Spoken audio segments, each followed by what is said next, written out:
Hello, welcome to the All or Nothing podcast. Our official sponsors are KR Couriers and Transport Limited. This is a Northwest based courier company delivering all across the UK. They can assist in home moves and removals to large, heavy and bulky items, collections and drop-offs. Fast, safe and reliable deliveries. Please get in touch for a free quote. You'll find all the information within the description. Thank you.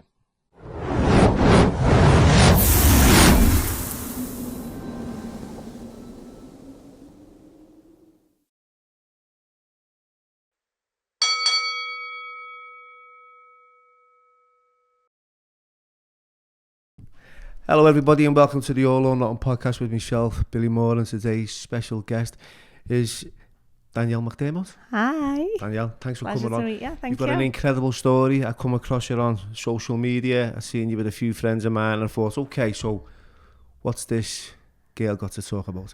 So tell us a little bit about yourself from the beginning. Growing up, where are you from? Growing up, okay, I'm from Kirby, and I've had a really good childhood. I got my mum and dad. They both had cancer when I was my mum was 38. And we were about 10. She had a radical hysterectomy. She had cervical cancer. My dad has had prostate cancer. So we've grown up with quite a strong family background. My uncle's Terry McDermott, who's the Liverpool legend. And when did he play, Terry? He played in the 70s, 80s. He played Liverpool, Newcastle. He was assistant manager for Newcastle. He's played everywhere. Yeah, if it was a red, I'd probably know. Blue nose. Yeah, so I've been very fortunate in where I've grew up as well. I think it's a really good community spirit.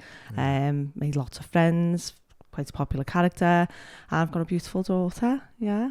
So growing up was, I can only imagine, quite like fearful with knowing that your parents had, both of them had cancer, and it was like frightening because you've got the unknown going on then, haven't you? Well, do you know what? With my mum and dad, the both of them are very, they've been diagnosed with it. My mum was working towards her qualifications for medical secretary. She was diagnosed and we didn't, to be honest, I was 10, so we didn't really understand the impact of it at that time. Yeah. But my mum was like, okay, I'm having the hysterectomy. They were querying whether she needed some radiotherapy. It turned out she didn't. And then she just carried on. She went, it was gone. They were happy with everything. Monitored her for a little bit and then went, you don't need to come back. My mum went, I'm happy with that. And she let it go. So that was my mum. And she carried on with her qualifications, passed all her exams with flying colours and inspirational. And not ever since, no? No. And do you know what? We didn't really, until my diagnosis, my mum, it wasn't something we talked about really because it was gone. And she moved away. She just carried on in the future because there's 4 of us. I've got a twin sister. I've got 2 brothers. And it was a busy life anyway with us. Just like 4 kids. I couldn't imagine having 4 children. One's enough. I was one of 6 and I was the oldest. So yeah, it was first up, best rest and all that going on when I was a young kid. So yeah, do you remember by the fire when you used to sit? You'd have a fire downstairs and we'd all sit there with our shirts before we go to school. Yeah. My older brother Gary took the lead in this.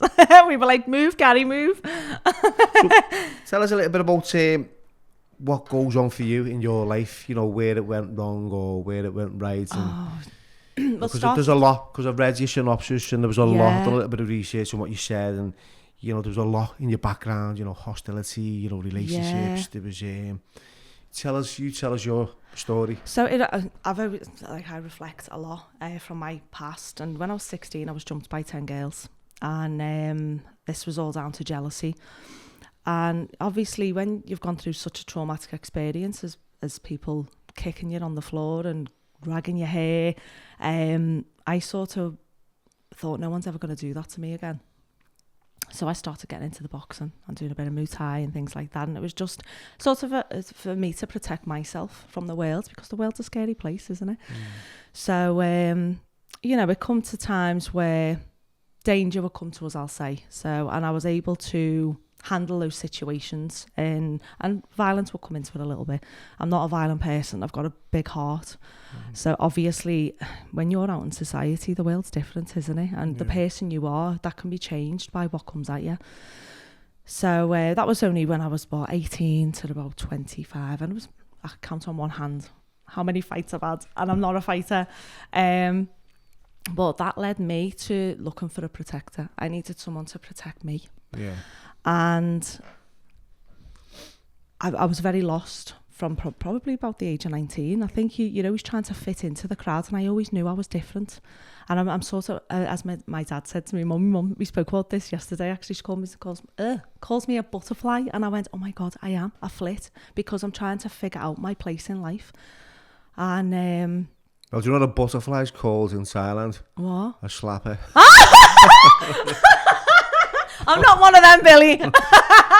No, serious, it's like, I remember someone saying it to me. I mean, I wasn't, but, you know, that's like, what does that mean? And as you said, you know, you flip from one relationship to the next. So no, well, that's one thing I don't do. It probably means different meanings, you know. It just reminded me of it when you said, you know, like, you can be a social butterfly, but you can social also... butterfly, let's say that. We'll keep it simple on that one.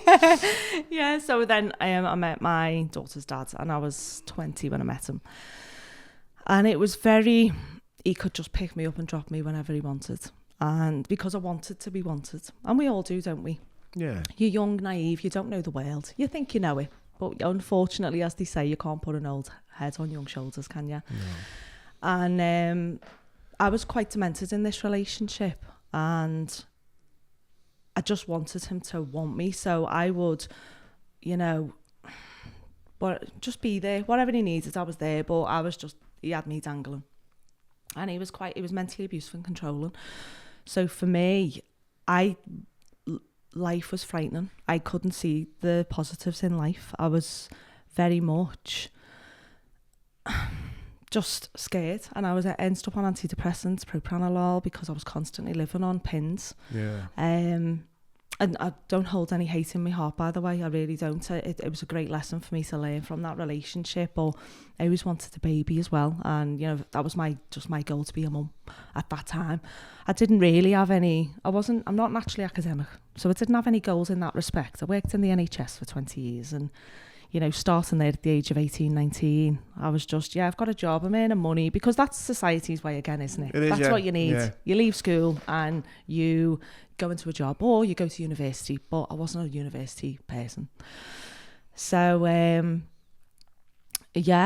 just ended up given birth to my daughter Holly, which was the greatest gift ever. I was 27 when I had her, and that was sort of my way of keeping hold of that relationship, as sad as that sounds. Yeah. But I think because I've come from such a strong family background, I wanted it so much. But even if it was with the wrong person, and I was with him for 16 years. But I come to a stage in my place of work where I was doing really well in the job. I've always been popular in the NHS, and I had girls who were not as kind, and these were friends at that point. But because I was doing so well, management were coming in, bringing bottles of champagne. I was bringing a lot of money in for the trust. They didn't like that. So then a lot of office gossip was going up, and my name was getting brought forward a lot of the time, and I was thinking, oh my God, I couldn't cope. But I was already depressed, but I couldn't see it at that time because I didn't understand it. Yeah. You know, mental health wasn't really talked about at that time, was it? It wasn't talked about for, you know, until, I'd say, as recent as a few years ago. Yeah, yeah. You know what I mean? Yeah. It's like, I was thinking about this the other day. I was thinking when I was away, you know, you were either nuts or around a bend or a schizo, and you kind of attach yourself to those labels because it was a coping mechanism. Yeah. And it kept you safe when people said, oh, he's nuts, he's around a bend. But, you know, as, like, you've come through that and then you understand, like, there's more of an awareness. I don't even know what mental health is, to be honest. I don't, you know, I've no idea. Yeah. Really, I don't understand what depression is. I don't hang around long enough for it. Well, I'd say I know what mental health is, but I mean, some people, it's a chemical imbalancement, I know that. But yeah. I feel like, for me personally, when I've reflected on a lot of things, it's trauma and what you faced in life, and not healing from it. That's my personal perspective on it. Everyone's different, aren't they, and what they see.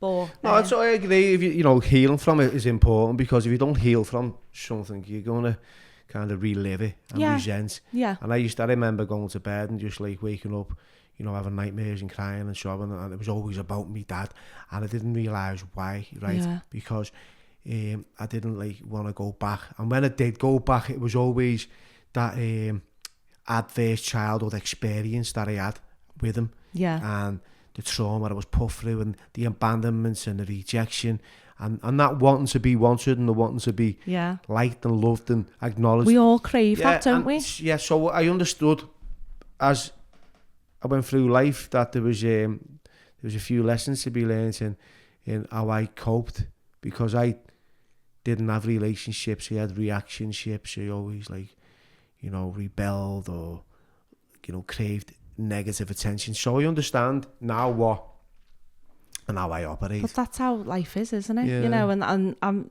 things I've experienced, the traumas I've faced, that I'm very thankful for. But with the situation in the hospital I had, it was, I just wasn't coping anyway, and I become obsessed with the news and things that had happened locally. And I remember there was a lad I'd stopped a fight in JD once, and I was with Holly, she was about 3, and my dad at the time, and this lad punched the lad, and he was going, I've not done nothing. And I was like, get off him, like pushing him away. I can't, it's turned my stomach. And anyway, that stopped, and the lad walked away and stuff. But then it turned out there was a lad who got murdered in Prescott. And oh my God, I obsessed over it. Couldn't help him. I wasn't there, and I was just living on pins constantly. And I was sat in the garden crying to my family and stuff, because mental health wasn't really heard at that time. It was very difficult for them to understand as well. Yeah. They've always been supportive, I'll never take that away. But even I didn't understand it all. And then I'm going into work, and I've got people, well, there's only 3, but not being very kind and causing a lot of trouble. And my name kept getting brought forward, and I'm going, well, what have I said? Let's approach these people. And if I've said something wrong, well, I want to know what I've said. Oh, we don't know, we don't want to get involved, all this. And I was just going downhill emotionally, physically. And I went to one of the managers, and I just said, I can't cope. And she said, sit down. So I said, this is going on. I've got these I'm saying things, I don't know what's being said, but I'm demented, and I'm ready to go to the GP because I need help. She brought the girls in, they didn't want to say anything. So then but bearing in mind, in my chest and my heart was constantly pounding, and my head was just like... So you're going through loads of stress. Oh my God, stress. Yeah. Stress is the one. And went down to the office, and one of the girls went, why the fuck have you just done that? I went, what? Well, they've seen a different side to me then, because I've had altercations, but I'm not violent. I've had to deal with a situation that's come to me, and at that point, I broke. Punched the desk. One of the girls was crying. I went, she went, what the fuck are you crying for? And she was like, I'm not used to people shouting at me. I went, you're saying I'm saying this, and this, but not one of you are telling me what I've said. So then there was murder. So then I was getting investigated for inappropriate and aggressive behaviour in the workplace, and I was like, can I lose my job? And she was like, there's a possibility. Just in the NHS? Yeah. And I was like, oh my God. So then it come to, oh God, what was it then? Yeah, so then there was a picture of a pen holder, and in the background was all about me and my investigation.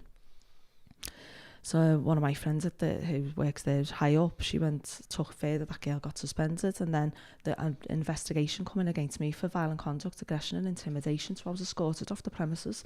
Now, someone who's been in the NHS at that time for 11, 12 years, and I've never had a bad word with anyone, and all of a sudden I'm being escorted off the premises. I was like, I could lose it all. I'm in a relationship where I'm not loved, I'm not wanted. I'm in a job where, I've got a lot of people that love me around here, but I've got these people trying to destroy my career. And it was, I was just starting to do well. I was starting to build myself up. Was it locally hospital? Was it here? Yeah. So. And so anyway, I was off for 8 months, and my brother used to say to me, my brother Craig, and I'll speak about him a lot more as well, he's amazing. He went, fucking sound, he said, 8 months off full pay, fucking winner, be loving it. But I couldn't cope. I was just like it was a nervous breakdown, because I was constantly like shaking and feeling constantly sick and things like that. Anxiety must have been overwhelming. Unbelievable, just that pit in your stomach.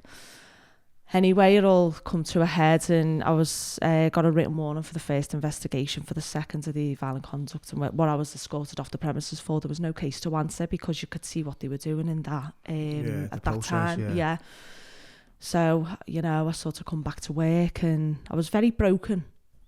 But obviously you're in a negative environment in the home, and then you've been around negativity with your workplace. Where's the positivity in life when you're going through such traumas or such challenges? So I ended up working. I'd had psychology for a year, so I thought that benefited me. So I thought, well, what do I want to do now in a career? So I thought, well, I love anything to do with the mind and psychology and stuff. Well, I'll train as a counsellor. So I just picked myself up and thought, yeah, that's what I'm going to do. I was still full of anxiety, still full of stress, still full of low mood, depression, whatever you want to call it. And then I ended up, working towards that and my business administration, because my manager at the time was building me up into management. Because even when I went to see her during that time of the things that were going on in work, she went, I feel like I know you well enough to know that's out of character for you. And I went, it is. I said, I just couldn't cope anymore. So that was, she was fantastic, a massive support in that respect. So yeah, I started to just work towards things positively, as much as I could positively. I just knew I had goals that I wanted to work towards. So then I was working towards my level 2s together, working full time. I had 3 children to look after, 2 stepchildren. Then I started with my level 3s, and then went on to the level 4s. What my love was essential oils, relaxation music, that kind of thing, doing meditations when I went holistic, home. Yeah, it was just my time to try and unwind. I wasn't fully relaxed because of everything else going on. I mean, I'd go home and have a few beers just to relax myself from the relationship, thinking, what mood's he coming into now? That was the way my life was. So it was very unhealthy, and then you're eating unhealthy foods, and then you're trying to make positive changes with going to the gym or, eating better and things like that. But I was never consistent with it because I was demented. So what happens after that? Oh yeah, so I set up a relaxation room to combat some of the psychological effects of a stroke. So it was a task that one of my managers said, yeah, absolutely, we could do with that for the stroke patients and the families. You've got palliative patients there. It's a bit of respite for them. So that responded really well, and I ended up in the Liverpool Echo and stuff like that, and things started to look up. And I was like, okay, I'm starting to feel good. That was in 2017. I won November 2017. I won Employee of the Month, and I was like, total just full of tears. I was happy that things were starting to look up from being in such a low place in 2013, and then 2017. Okay, then I'm doing all right here. So, I started building myself up, working into management. I was getting trained into that, but I was thinking, is this really what I want to do? Even with the counselling on my level 4, I was started going out to do the therapies, one-to-ones, but I wasn't in the right headspace myself. I'm taking people's problems on, and I'm taking it home with me, and I'm like, fuck it, this is making me worse. So, in January 2018, I had a premonition that I had breast cancer, and I didn't believe in it like this until this moment. Well, I didn't even then. And it was a vision of me walking up the corridor in work. I had a long beige coat on and a pair of patent leather stilettos with a red and white bandana. It was breast cancer, but I was going to be fine. So automatically I started looking towards the left breast without realising what I'm looking for. It was just kept feeling round. And I come to, I think it was around the summertime, I was nominated for Employee of the Year and Innovator of the Year. So I was just like, oh my God, I'm getting awards, and I've been in the NHS for 15, 16 years, and now I'm being awarded for stuff. So it was that was a great feeling for me. I was thinking, oh my God, things, I'm going to do well. I'm going to do well. But in the back of in my home life, I wasn't doing well. So that sort of drags you down when you're not happy. You're trying to build yourself up, but you're getting dragged back down. So I ended up with a chest infection in the October. That's 2018. In 2018, and I've never had a chest infection. So I was lying in bed with my daughter Holly, and I heard a voice which is called Clear Audience, and it was a lady saying, check your breast. And I went, shit, I found a lump. But I was so poorly, I fell back asleep, and Holly was asleep in bed. So I woke up and I was thinking, something's not right here. So I went, okay, okay, I was up for the awards. So we had the awards evening on the Friday. This was the Thursday, and my managers didn't think I was going to the awards.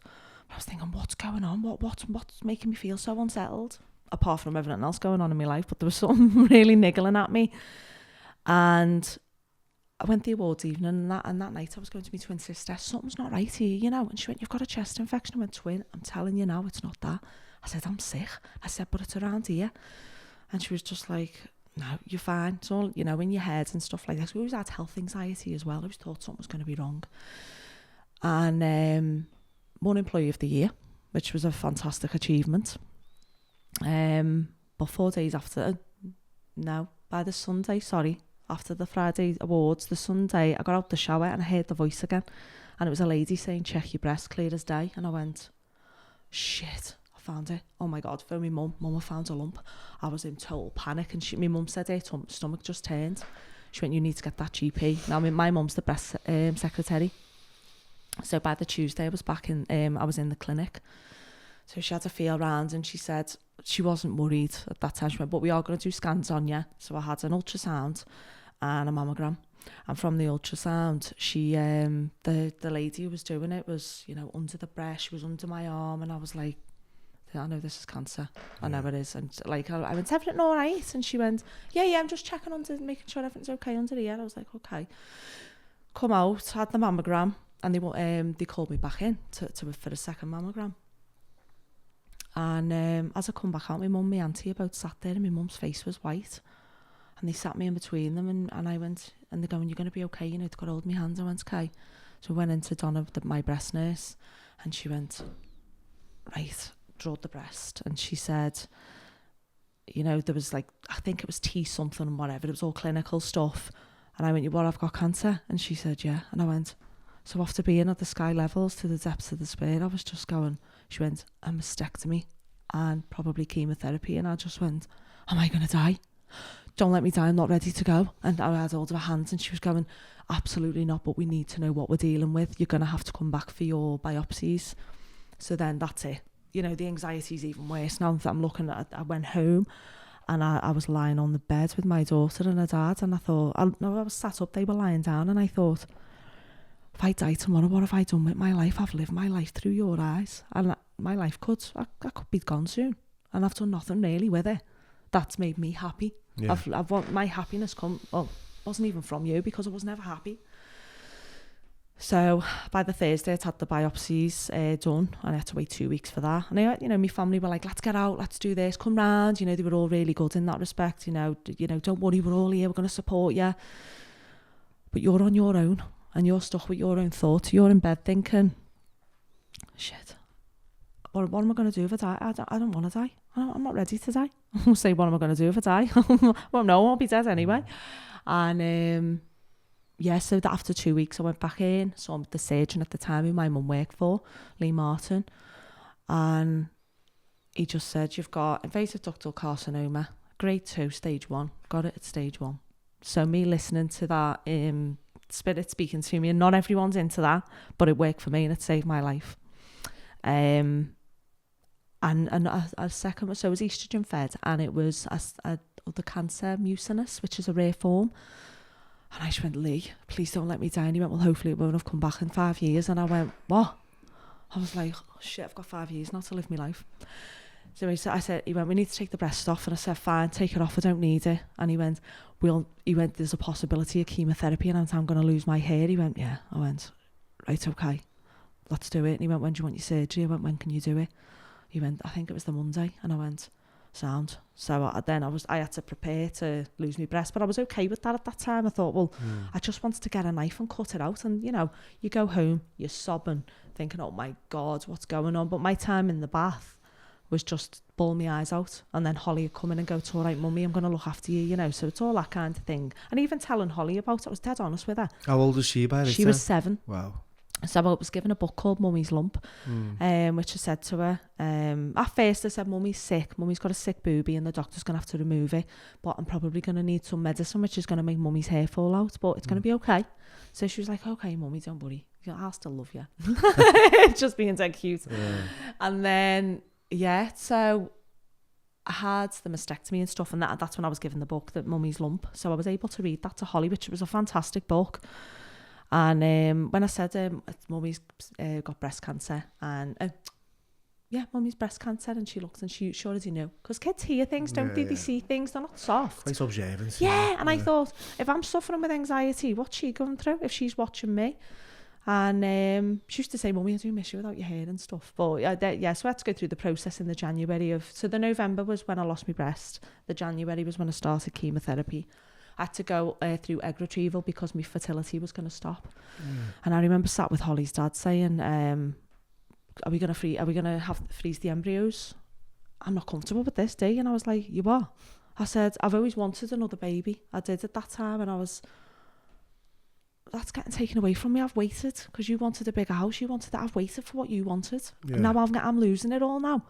So that was hard going through that. And I went, you know what? I'm going to do this on my own. And in my mind, I knew that I wasn't going to stay with this man. So instead, my mum and dad were taking me up to the Liverpool Women's to, get the treatment for it. And then I had to go in to have the eggs retrieved. My dad was there and he sat with me. I had to go into surgery and my dad was sat there with me. And so I went through that process. Then the January, had the chemotherapy, and that was tough. Got that first moment going in, my mum and dad were with me. They weren't letting me go through that alone. They didn't need it. And I was petrified. I remember just lying there, and I'd obviously they do the saline water, you're given steroids, to protect the stomach and stuff, and then the chemotherapy's administered, and I had a bit of a funny time with it, and I went, oh my God, my head, I thought, oh my God, I'm going to die. My head was just spinning, but I was probably overwhelmed with it all as well. Yeah. So they elevated my feet, gave me some water, and they were fantastic in the Marina Dalglish, the staff there, unbelievable. So that was my life for the next 5 months. So I had 3 epirubicin phosphamide, I think it's called, and it's the Red Devil chemotherapy. That's what was going to make my hair fall out. So I had one of them every 3 weeks. Was it chop chemo? Is that what you call it? I don't know. It was a hard chemo. There's another one worse than that, which I was meant to have, docetaxel. It was that, you're bloating, you feel sick. So I was like that for 10 days. So I had 3 of them. One every 3 weeks. So by day 10, I started to feel a bit more normal. And then I was really struggling emotionally, physically, just the side effects it was giving me. So I went to speak to the nurse, and she said, we can change it to a lower dose of it. You'll have 9 of them weekly, paclitaxel. And I went, yeah, okay. God, that was so much more manageable. But it wasn't giving the body a chance to repair because it was weekly with it. But I ended up in hospital for 4 days because I had, what did I have there? I had an infection or something. So you have to monitor your temperature and things like that. So I spent 4 days there on antibiotics. I had an allergic reaction. But I forgot to mention, when I had my mastectomy, my partner at the time wasn't there to come and see me. I had everyone else at my bedside apart from that one person. When I was in hospital for 4 days, I had all my family and friends there, but he only come to see me once when I was in hospital with my daughter for 4 days. And I was just like, oh my God, this man doesn't give 2 fucks about me, whether I'm here or not. If I die, I'll be someone else anyway. So in my mind, I was thinking I'm going to have to start making serious changes in my life, but I needed to get over this part. I had 2 goals that I wanted. One was to write a book, and one was to be a contestant on SAS Who Dares Wins, because my twin sister said, Danielle, you need to watch this show. She went, this is right up your street. And I was like, all right, I don't think I'm in the mood. She went, just have a watch and then see what you think. So I started watching it, and I went, oh my God, I'm going to give that a go. Looks solid, but I'm going to give it a good go. I've gone through, I've lost my breast, I can do anything. So, obviously by the May, I rang the bell with Holly. And then I was like, right, let's sat down with my surgeon. I went, can I go to the gym? I said, I'm really fatigued. And he went, you know what exercise is going to help you within 3 weeks? And I went, sound, that's what I'm going to do to get myself back on track. And I even surpassed my own expectations of where I wanted to be. And I started training in the gym. But I was just very unhappy and lost. And I thought, I need to start making changes, because I can do all these great things, but I need to be happy within me, and I'm not. Yeah. So, and that's sort of trying to take me away from the real problems that are going on in my life.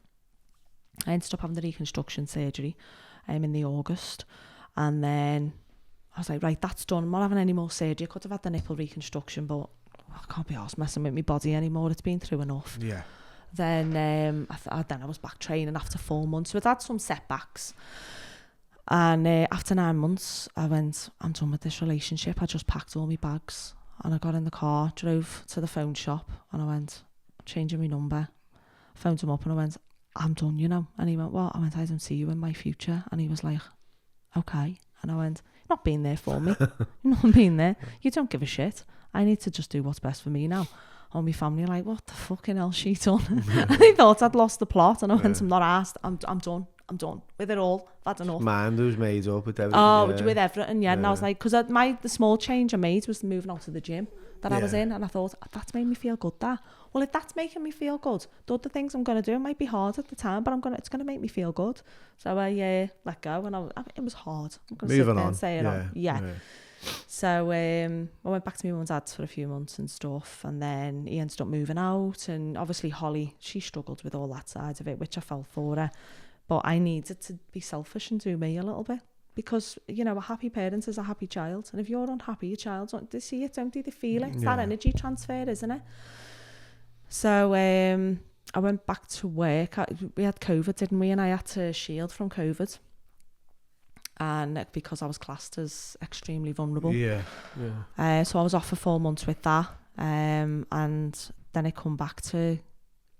I said that the restrictions were lifted, and I went, you know what, I'm going back to work. I said, Lee, can you do me a letter? I don't feel like I'm vulnerable. I feel like I can do this. So I was the line of communication in there. But again, looking for normality, trying to look for something to that, some purpose in life. But I just didn't know what that was. And I thought, well, me giving to people is my purpose. That's the person I am. But it was draining me. I was offered a patient-facing role. So I was like, yeah, I'll take that. And worst thing I ever did, because I started dealing with terminal cancer. And that was lovely, being able to support people before they're going to pass over. But I'm still here, and I've gone through it, and I'm seeing you dying of what I've just got over. So I was really struggling at this point. And I must have went on for about 2.5 years in the role. And my new managers at the time said, Danielle, we're really concerned. They brought me in. And I said, I can't cope.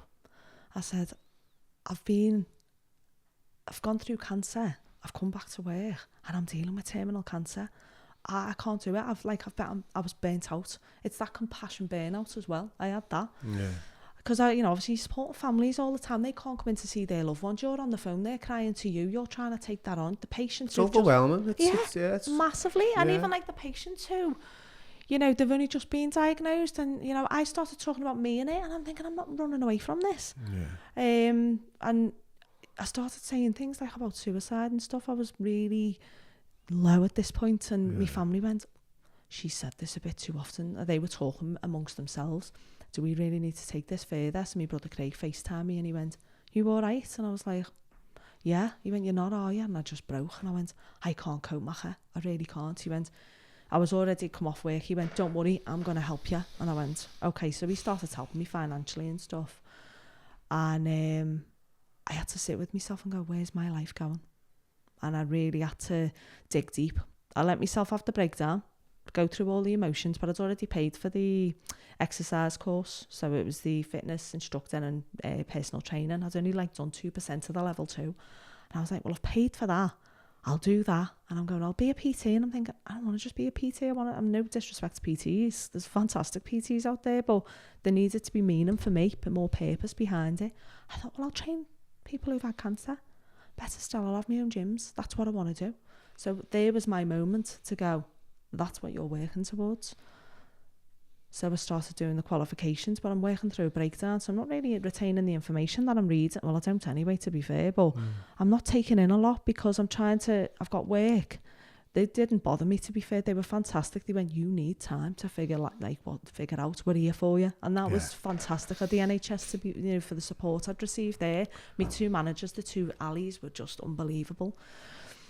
But I had to work through me, and I had to heal me. Because I wasn't healed from every part of my life, from the relationship, from the cancer, just from the traumas I'd faced with the unkindness of people.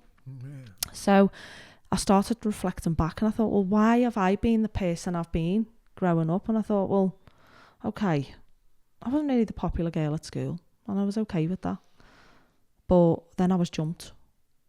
Well, no one's going to jump me, so I started becoming a bit violent. So then I start looking for someone to protect me from it. So I choose a narcissist who's going to abuse me because I hadn't healed from everything else. So if you don't heal from things that have happened to you, you're going to attract the same kinds of energy, if you like. Yeah, the same person. It's a energy, pattern, isn't it? It becomes a pattern. It's massively. Not changes. No, and all that anxiety and stress and unhappiness manifests in a way, doesn't it? And it manifested in my body, and that's why I believe I got cancer from the unhealthy choices I was making. I totally agree with what you just said about how it manifests through stress. Yeah. You know, if I can identify just a little bit, I went exactly through the same process with the chemotherapy. I was on shop. I ended up with stage 3 aggressive cancer. No. I had a ear in my neck. It was blood. And I said, it was blood. Lymphoma? So I said to the oncologist, I said, where is it? He said, it's everywhere. It was above and below the diaphragm. He put me on this CHOP chemotherapy. It was the same process. So you know what it's like then? Yeah, it was, oh my God. That's why I was smiling as you were talking because, you know, I would remember getting in the shower and my hair falling out. But I didn't have anyone there at the time because I just ostracised myself from everyone. I had all this fear going on. I didn't think I was going to survive. And it brought so much many memories up because I worked for the NHS at the time. Did you? Yeah, so I worked for a company up in Bootle, and it was I got Employee of the Year, and then within a year of that I was sacked. I was because of like the cancer, and I'd relapsed back into addiction because of the medication, and I went on, took it another step further, and I was using drugs that, you know, I was buying on the streets because I couldn't face reality. I never had the I don't think I had the courage to face it alone, and I faced it with drugs. And I had a few. Everyone's different though, aren't they? How they deal with things, but it's a process you go through. It's life's process, isn't it? It was, and I think all the trauma that I had going on, I had all that rejection, all that abandonment, the codependency, the you know, that male masculinity. Have I got to be this? Have I got to be that? So I didn't know where I was fitting in life, my place to be. So I had all that similar experience to yourself. But you keep saying it's rejection as well. Yeah. And that's it. When you've been rejected, that rejection, if you don't face up to that and go, why am I feeling the way I'm feeling? Because I've never been one to go, you know, obviously I was in the relationship for 16 years, but I'm not just going to go, right, here's a fella, Holly, here's your new dad. You know, I wasn't going to do that because you have to heal from what you've gone through. And if you don't, I would have attracted another narcissist. And this is the problem with society as well. People are so scared of being on their own. It's okay, you need to be on your own. You get people going, why are you still single? Well, why are you in a relationship? Do you want to tell me, are you happy? Exactly, yeah. Well, find yourself. It's people don't need to be giving other people information. They don't even need to be asking those personal questions anyway. It's none of the fucking business. And he said the same to me as well. When he said, "You want to freeze you?" I was like 40 something at the time. I was single. I had no relationship. My life was unmanageable. I was like an addict in the grip. Hair fell out. Believed I was going to die. I had my last bit of chemo. Thought this is it. Didn't want to freeze any sperm that they were asking, you know, for future relationship references. I was like, can't be asked. It's not happening. No. I've had loads of failed relationships over the years. It's not going to work this time. So no points. I gave up. And then I went and seen a oncologist, and he went, right, glad to say you're going to be fine, right? And I was fuming, right? What the fuck I mean? I'm going to be all right. You're fucking joking, aren't you? I've accepted I'm going here. I was in debt. I'd lost my house, lost my car. I went back to prison. Oh my God. What? And I got out in 2018, right? And then I met someone, and, you know, I've been cleared of the cancer now for what? I'd say 7 years nearly. 2016. So it was 2 years prior to you getting diagnosed, and now I've got a baby boy who's 2, and he's gift. Yeah, and he's a little miracle, you know, and it's just amazing. And I just think to myself, you know, if I had gave up, because I've like been in them positions, and when people talk about, like I discuss it, mental health, I mean, I've been in some really unsavoury, barbaric places, right, where, you know, I've been in prisons where, no one speaks English, and I've been in shells with up to 80 people. I've had like one meal a day, and I've been really, in volatile, violent situations all my life, stabbed, shot, cancer, hepatitis, there's nothing that's been through at me. And I'm thinking, I'm still here, I'm above ground, and like yourself, it was all about, like, I could sit on a bed in a prison and go, I've done nothing with my life. Right? Yeah. If I'm going to write a book, I ended up writing 2. I thought, okay, I'm going to turn this into a movie. And my mates were like, a book, whatever, lad. See you later. See, that's society's way. Yeah, that's what he said. My mate went, forget a book. All right. People take the piss out of you, don't they? And then I pulled it out. 2 years later, there it is, lad. It's a bestseller, by the way. Love it. Oh, I'm going to turn it into a movie. Oh, really? Yeah, 5 stars it was. In the cinema. It was all over the world, by the way. You still got to pay per-view now. Fucking hell. Could I write another one? Oh, we believe you now. You know what I mean? Yeah. So it's like, they've got to see that, haven't they? And it was that, like, people didn't build you up, and they just kind of like, whatever. You've got to build you up, though, haven't you? Yeah, and like, you can write books all day long. It's not going to make you any money. It's not like you're not going to become a millionaire unless you're writing Harry Potter tales. You know what I mean? Never say never. I never do say never. I'd like to write a third, to be fair, and that'd be like about me brother. It wouldn't be about me, because I've wrote 2 biographies. How can you write 2 biographies before you're 50 about yourself? And that are both. Yeah, but you've had a challenging time. Yeah, and it's like, even now, trying to just navigate my way through life without, like, feeling all that trauma coming up again. Yeah, you're always going to have triggers, I think, as well. There's always going to be a trigger, but once you recognise that trigger, then you're okay. I think you go, okay, this is what I'm feeling. Why am I feeling? This is how I'm feeling. Okay, so this is the reason behind it. That energy drops then, and you're not going to attract those people into your life. I always say, attract yourself with like-minded people. Be around people that want to lift you up as well. But like as we were saying with rejection in relationships, you've got to be learning to be whole on your own. I believe that, and J-Lo says that. You've just got to be whole on your own, and I'm like, I really trust it. What I mentioned before we started the podcast about that little episode, right? Yeah. Now I know that I've changed, right? But I haven't changed into abuse. You know what I mean? I might have be a bit more humble in the way I approach and deliver stuff. And, sometimes, it's up and down. 1 minute, get me behind a car, behind a wheel, I'm fucking a nightmare. If you're in front and you take the piss. Really? Road rages. Oh, no, don't do road rages, Billy. Don't do it. I'm terrible. I am absolutely fucking a nightmare. And I want to chase you down in my head. And that's it. But, if people come up to me, approach me in the street and say hello, and I've got time. Yeah. I'm like, love and light, chill out. So I'm a bit like ambivalent in the way I can feel some days. So yeah, people can see it on these platforms, and you've got to portray like a positive sort of outlook. But the reality is, you're still human. Yeah. You're still flawed. You still have impatience, intolerance. You still life can't. Is lessons, though, isn't it? It is. And taking a spiritual journey has given me that. I mean, I'm not someone who throws it in your face and be like, I'm all dead spiritual and all this. I just try to understand life more, and that helps me with that process. I go to, I call it a church. It's not. He's got a building at the back of his house, and it's called the Truth of Spirit. And his name's Colin Harrison, and he's just amazing. He's like been a massive support in my life changing, and for the better. And I think all those things I'd gone to, and I said to you about reflecting back on it all, that shaped me as the woman I am today. And do you know what? I'm made up. I've gone through all that. I'm not made up, of course. I say that to my ma. My ma goes, you're all that yesterday. When I try, because I think it's important that, what it was about growing up is it moulds who you are in this present day. For me, it does. There was, like I said, there's always contributing factors to how I behaved or how I turned out. It wasn't just plain sailing. I was one of those kids. What was that song by I can't remember who said, let the children's laughter remind us of how it used to be. Was that?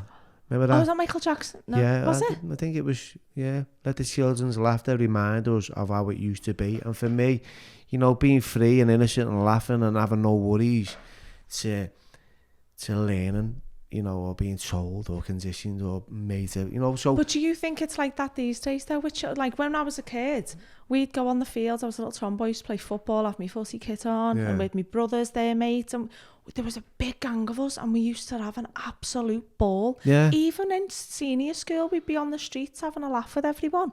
You know, you had your cheeky lads and stuff around, but they weren't bad. It wasn't like knife crime and stuff, but you look at these days and... God, it's a different breed. Isn't it? It is. But honest to God, I do believe, probably people will be like, no, I do believe it's parents though, when you're going to your kids. Don't fucking put up with that. Give them a fucking whack. You're teaching them violence. Like, why do we want to be teaching them that? I've got 2 step kids, one's 15, one's 12. They're absolutely, you know, they've never swore, they've never, you know, been hard-faced or cheeky. They don't go out and hang around on street corners. Yeah. You know, and sometimes I can give them a little bit of an hard time for not picking up a fucking sock or... That's parents. You know, and it winds me up. I've got me little, you know, sorry about this, but it does. And although that's not the you know, the worst thing that can happen to me, because they're not doing that. Probably if they were, I'd be thinking about what they're doing outside then. Yeah. But then it's because it's really minimal. I've got to like, and I'm working on that, like you said. Well, I've had to work on things. I've shouted to Holly. God, at times I've been roaring at her, and I hate it. And, you know, but that was, I look back at that and I go, well, I was dead unhappy. I was unhappy, so I was putting that on her. I mean, me and Holly are dead close. I wasn't a horrible mother by any means. We've always been dead close, but it's just when you think that's a way to sort of discipline them. And I'm like, well, if I'm shouting at her, she's going to mirror that because I'm not showing her respect. If I want to teach her respect, I just need to have a sit down and conversation with her. And I say to Holly now, she's 11 in senior school, and I go, if you're open and honest with me and you've done something wrong, I'm not going to shout at you, because I'll respect the fact that you've been honest with me. If you're going to lie to me face, I don't like that. Then we're going to have an issue. Yeah. That seems to happen. And I mean, I think the lies are like fear, aren't they? They are, yeah. But if we don't create that fear in with our children, I don't. Our Holly goes mug, and it might take her a few days, and she sits there all coy, and I go, what do you want to talk about? Yeah. And she's like, I've done something wrong, and I go, okay, let's talk it out. Someone's not going to shout. Yeah, our Jamie's the same. We have a little chat with him, and it's like... But it means more, doesn't it? When you have that and you go, do you know what? My kids just come to me, and they're telling me that they're really, like, they've done something.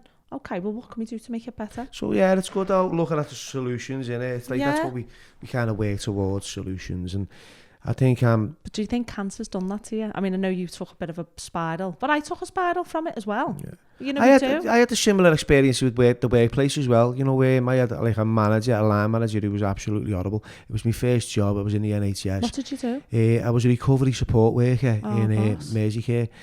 It was Lifeline initially, and then it went into Merseycare, and you know, I worked for them. And I ended up going to board, getting like shocked.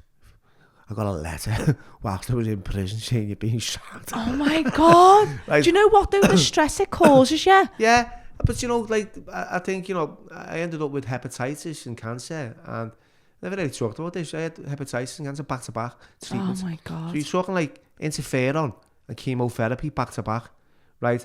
I was on the red carpet, right, while I was on interferon in Cannes Film Festival in a fucking tuxedo, masking like this glamorous lifestyle behind drugs, because I was using in the fucking toilet downstairs while Clint Eastwood was waiting for me to come up.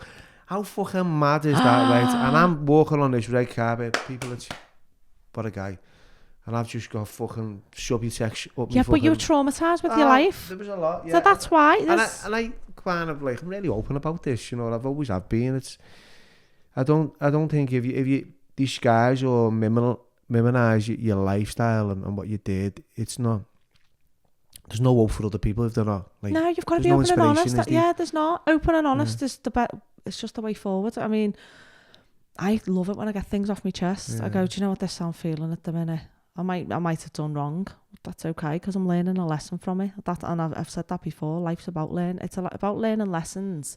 And you're going to get challenges thrown at you through that, but that's setting you up. It's building you on your resilience. It's setting you up for putting boundaries into place, you know, from past experiences, if people have done you wrong, whatever. And you go, well, okay, I'm not going to accept that now. But it's years of hard work. It's not something that happens overnight. And I don't know about yourself.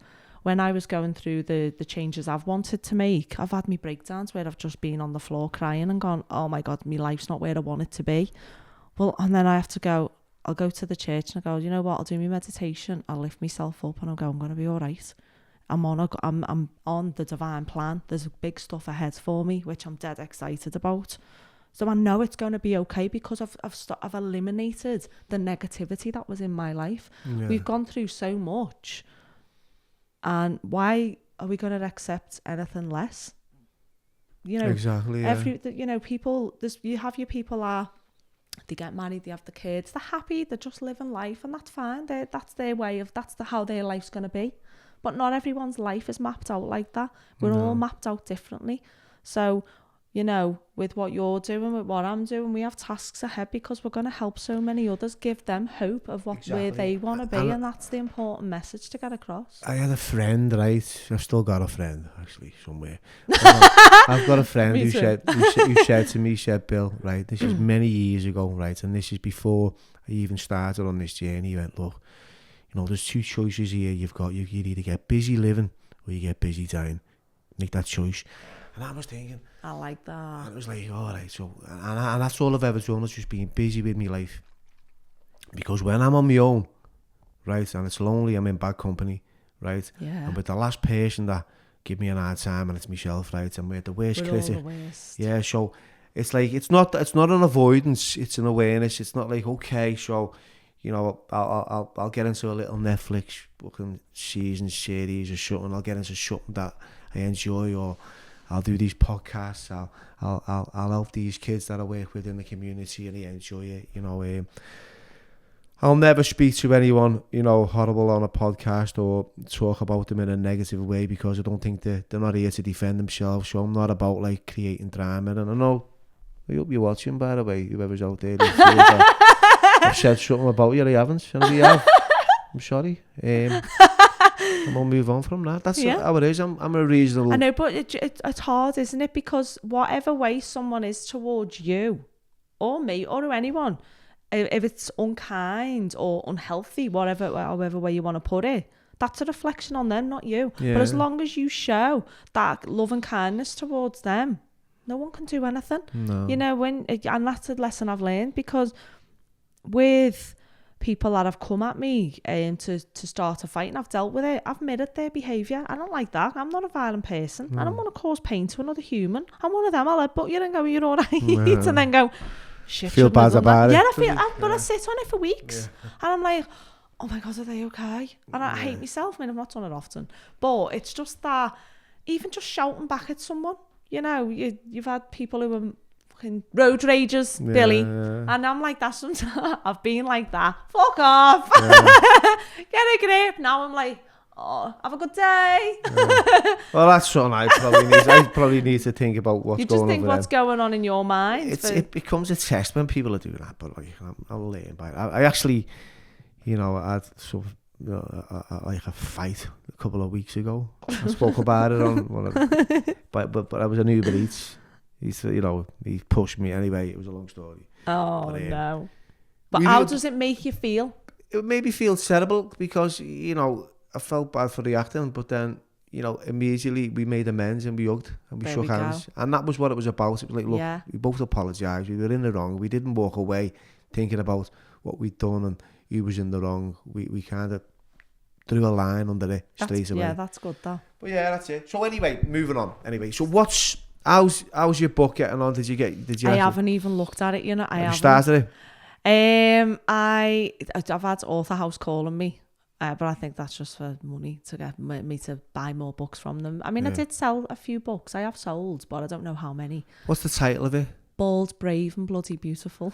Okay, so I'll put the link within the description. How about the SAS Who Dares Wins? Do you know what? I was so close to getting on the show, honest to God, because I'd had the setbacks of the reconstruction surgery, so I was out of training for about 3 months. Then I went back to training. Then I had a chest infection and pleurisy, because I didn't realise, because my immune system was so low.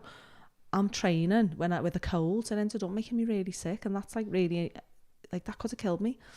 So then, I was out for about 4 months with that. Then we had COVID. So then I had to come out and shield from that. So no one was training anyway. So then I got a producer contact me and said, we want you to send, I think it was a video. We want to do a video call with you. So I'd done the video call and he was like, right, okay, brilliant. We need you to meet the fitness requirements and stuff. So I done, oh no, that was before the video call, sorry. Done the fitness requirements.